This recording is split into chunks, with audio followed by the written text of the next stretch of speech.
So how can you create, so just for people that want to look for what you can do, so how can you create $100,000 in wealth in 12 months?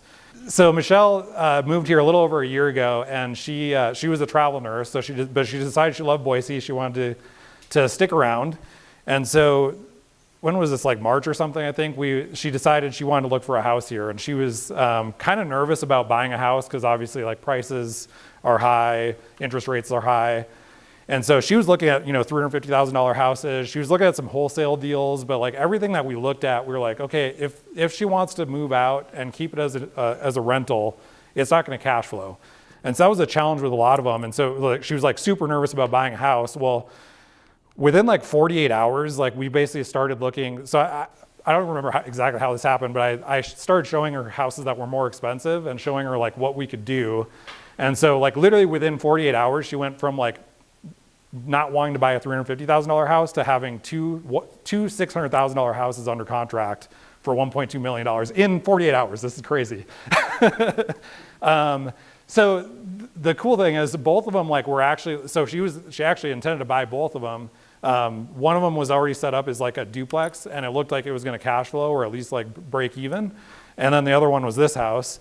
The other duplex didn't actually work out because once we actually got all the financing stuff figured out, because she was buying two houses at one time, the other one was going to be more expensive than we thought, and so it wasn't going to cash flow. So she didn't end up buying it. But this is an awesome property. So this was on the market on the MLS. I had actually known of this property before it was on the MLS probably about 6 months or 7 months before. The guy that flipped it, like probably 7 months prior, had come to me and asked me if I was interested in this lot that he wanted to split off. And so he sent it over to me, and I was like, I'd be interested, what price? And he told me the price. I'm like, not interested. He was a little bit high on the price. But anyway, so like I never thought anything else of it. And 7 months later, it's on the market, and I'm like, wait, this looks familiar. And so he had flipped it. He did a great job on the flip. And anyway, so I looked at it, I'm like, oh, remember there was a lot split we can do on this. And so I kind of approached Michelle, and I was like, hey, this is a nice house, like it's turnkey, you can move in. You can actually do a little bit of a house hack, which is what she was kind of looking to do, is like basically lower her cost of living. And so Michelle's a veteran, so she qualified for a VA loan. It basically cost her $14,000 out of pocket to buy this. So she rents out 3 rooms that cover her mortgage, so she lives there for free. And we're taking advantage of the modern zoning code to build wealth and long-term cash flow. And just to show you guys how awesome this is, and like there's literally deals out there like today that you can do this on. So this is a lot. Let me see if I can point this out a little bit better. So right here, maybe. This one looks any better. The invisible lady. Yeah. Yeah, anyway, so yeah, right. So right here, this is the house. Right here, when I originally analyzed this, so there's a garage right here, but there's 31 feet from the house to the fence line. Now this isn't exact, but like you can kind of do the overhead on the assessor's website and kind of get an idea. And then we have 43 feet over here. So by the zoning, so by the way, so this is 0.39 acres. If everybody wants to do the math on that, and R1C, anybody want to do the math really quick? I already know the math, but anyway, it's 4 units is what we could potentially do. When I analyzed this, I was like, okay, how can we put 4 units on this? So I actually thought we could do like a little cottage village and add 3 cottages. When I brought that to the city during due diligence, they kind of nixed that and said it wasn't going to work. So then I was like, okay, well, we can still split off this lot and this lot because you can do a 25-foot wide lot here. So we got the survey done and everything. Turns out that we could do the 25-foot wide lot, but it was 4.7 feet distance from the existing house to the new lot, and that doesn't meet the setback code. So we were like, oh shoot, we can't do that one lot. Setback's 5 feet, right? Yeah. So by like inches. Yeah. Yep. So this lot right here, basically, we knew we could do something with. Later on, we found out, actually during due diligence, there's this spot right here. I don't know if you guys can see, but there's a property line right here. So during our due diligence, we found this is an alley that's old. It's an abandoned alley. Like nothing's there, except for the neighbor has their yard fenced in around it. So we went to the neighbor and we were like, can we move your fence? Neighbor is not too happy about that actually. But it's, it's public property. ACHD is going to go, take back the lot. And so we went to the city of Boise. They were like, oh yeah, you can do that. But you're gonna have to pull parking off of the alley because there's an alley there. So basically they're gonna require that we take over the alley, but then we'll be able to do parking back here. So with the new zoning code, so the old zoning code, you could do a single family house, you can maybe do a duplex, and maybe do an ADU if you're gonna live there. So what we're doing, so this is the existing house, existing garage.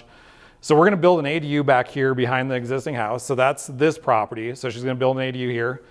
And then this property here, we figured out we could actually, theoretically, we could do up to a fourplex plus an ADU. So we could basically theoretically do 5 units here, another unit here. And this house is actually set up where it has a basement, and literally for like $20,000, we can add a kitchen and another bathroom and make it a 2-bedroom, 2-bath, and a 2-bedroom downstairs and a 2-bedroom, 1-bath upstairs. So we theoretically could have done 5, 6, 7, 8 units on that one lot off of one deal. What we ended up doing, because the feasibility of the fourplex wasn't really there, so we're actually going to do a triplex here. ADU above the garage, another ADU here, and then we're still doing the duplex there. So that's going to be 7 units off of one.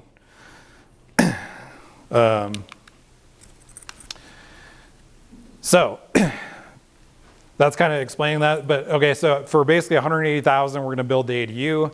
About another $20,000 for the basement.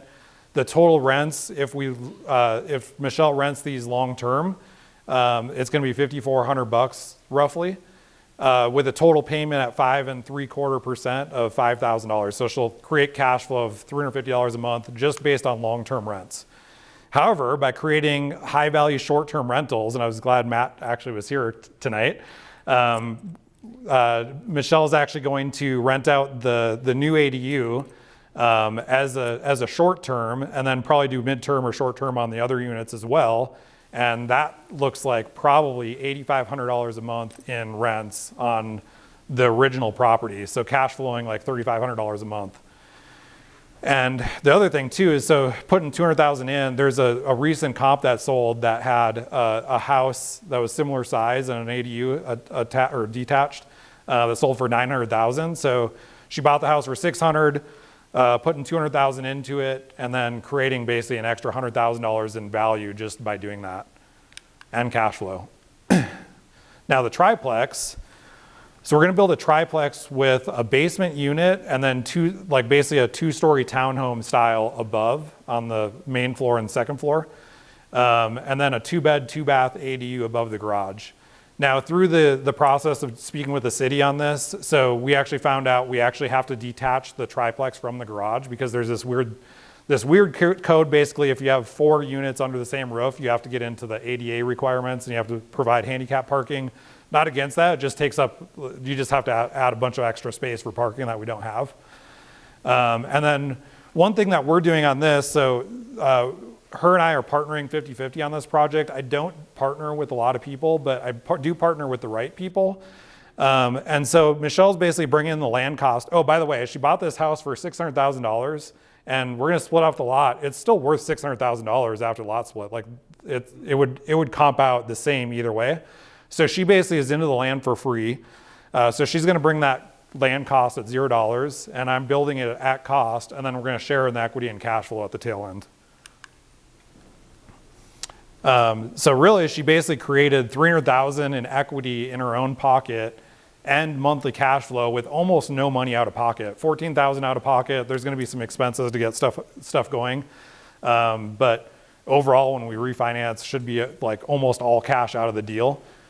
And that's really because the equity that she's bringing with the land and the equity I'm bringing with the building at cost.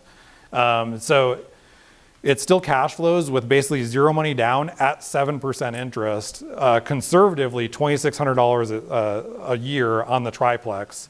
And then if we do a mix of short-term, mid-term, and long-term on the triplex, that's looking like $12,000 a year. And if we can get it into like the 6.25%, 6.5%, it cash flows even more. And basically, the better the interest rates go, the better it looks. So this is a deal that basically anybody, like if you can go buy a house tomorrow, you can buy this kind of deal.